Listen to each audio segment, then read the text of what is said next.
আপনারা সবাই কেমন আছেন? আশা করি সবাই ভালো আছেন। আলহামদুলিল্লাহ আমিও ভালো আছি। আপনাদের সামনে নিয়ে আসলাম সেভাবে আপনারা মুরগির গোশ দিয়ে অথবা গরুর গোশ দিয়ে যে কোনো চাইলে গোশ দিয়ে আপনারা আলু দিয়ে ঝোলটা করে নিতে পারেন অতি সহজেই, সেটা আমি দেখাতেছি।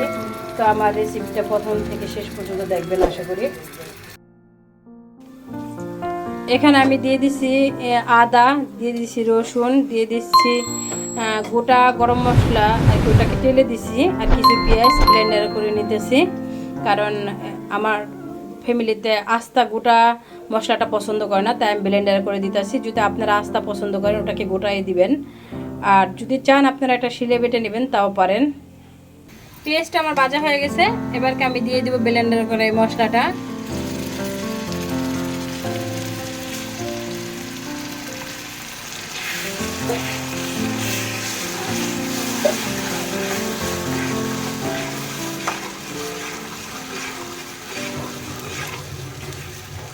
মশলাটা ভালো করে না ভাজা হয় বা এটার উপরে তেলটা না উঠে যায় ততক্ষণ পর্যন্ত আমি এটাকে ভাজতে থাকবো।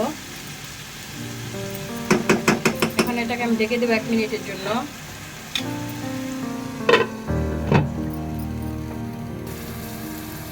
মশলাটা আমার ভাজা হয়ে গেছে, এবার আমি একে একে শুকনো উপকরণগুলো দিয়ে দেবো।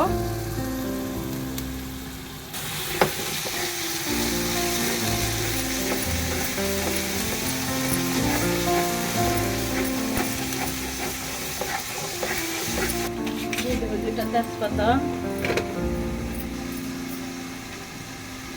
দিয়ে দেবো এলাচ, কি বলে দারচিনি,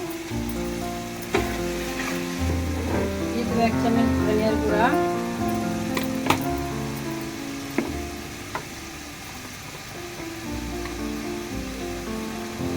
দিয়ে দেবো শুকনো মরিচ 1 চামচ, 2 চামচের মতো দিলাম, দেবো জিরার গুঁড়া 1 চামচ,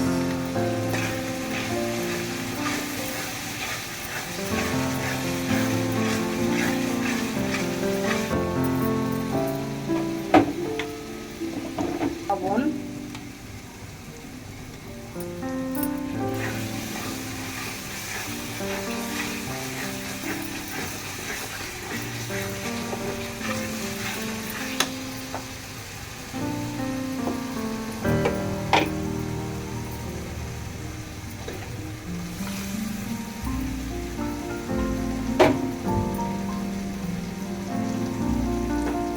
হলুদ,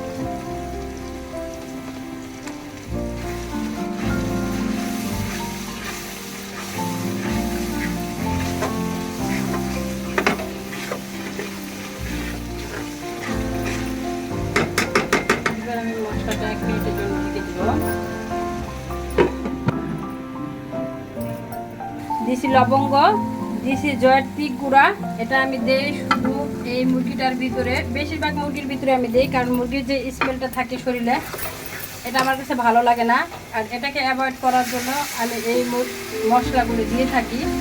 তো এটা সবাই দেয় না, অনেকেই দেয় না, বেশিরভাগই অল্প কিছু উপকরণ দিয়ে রান্না করে, বাট আমি এটা দেওয়ার চেষ্টা করি একটাই কারণ মুরগির গায়ে যে গন্ধটা থাকে এটা ভালো লাগে না, সো এটার জন্য। বাট আপনারা যারা খাবেন তারা দিবেন, সো যারা খাবেন না তারা এটাকে ইগনোর করতে পারেন।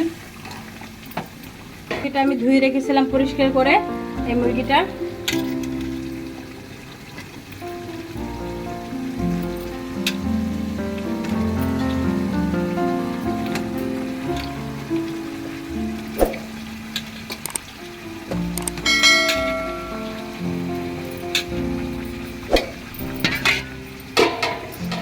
এখন আমি পুরো এভিডেন্সটা মিশিয়ে নেব।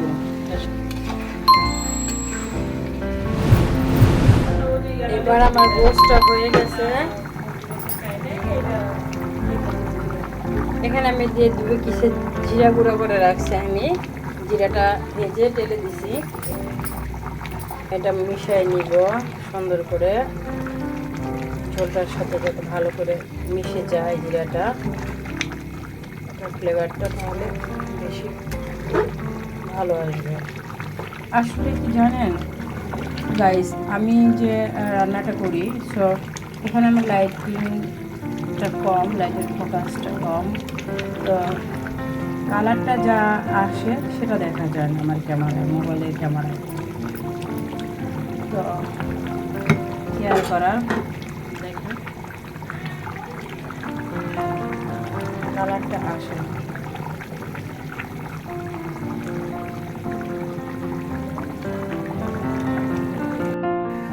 এখন আমি দিয়ে দেবো কিছু কাঁচামরিচ, হালকা ফাড়া দিয়ে রাখছিলাম, বাট এটাকে আমি দিয়ে দেবো এখন। একটু পেরেছি যাতে ঝালটা বের হয় বা এটার ভিতরে যে সেন্টটা থাকে সেটা বের হয়।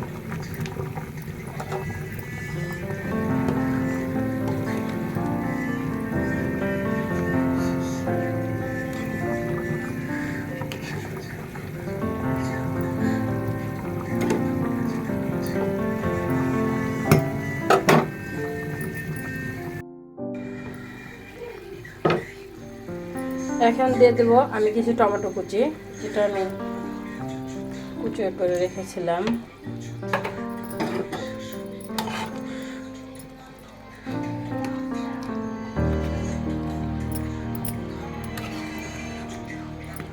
আমি এই টাইমে টমেটোটা এই জন্য দিছি যাতে টমেটোটা একেবারে গলে না যায়, এই জন্য আমি টমেটোটা এখন দিলাম। আর যারা টমেটোটা একবারে গলিয়ে ফেলতে চান তারা আর আগে দিবেন, যখন পেঁয়াজটা কষান ওই সাথে কষিয়ে একবারে গলায় ফেলবেন। বাট আমি গলানোটা ভালো লাগে না, আমার এটা ভালো লাগে, তো এই জন্য আমি আজকে এইভাবেই দিব এটাকে। আমার রান্না হয়ে গেছে, এখন এটাকে আমি নামিয়ে নিব, চুলাটা অফ করে দিছি।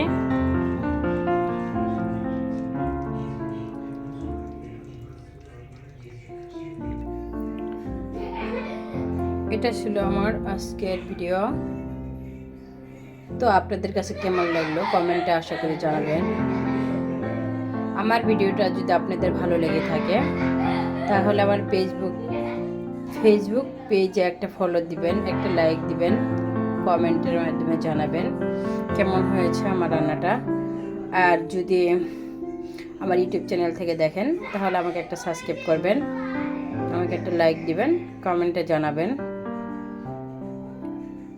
তো দোয়া করি আপনাদের ফ্যামিলির প্রতিটা সদস্যই যাতে ভালো থাকে, যে যেখানে আছে, যে যেখান থেকে আমার এই ভিডিওটা দেখতেছে বা দেখবে, তাদের সকলকে আমার দোয়া রইল তাদের প্রতি, তারা যাতে সবাই ভালো থাকে।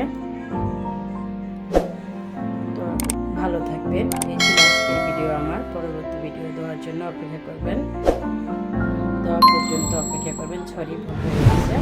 আল্লাহ হাফেজ।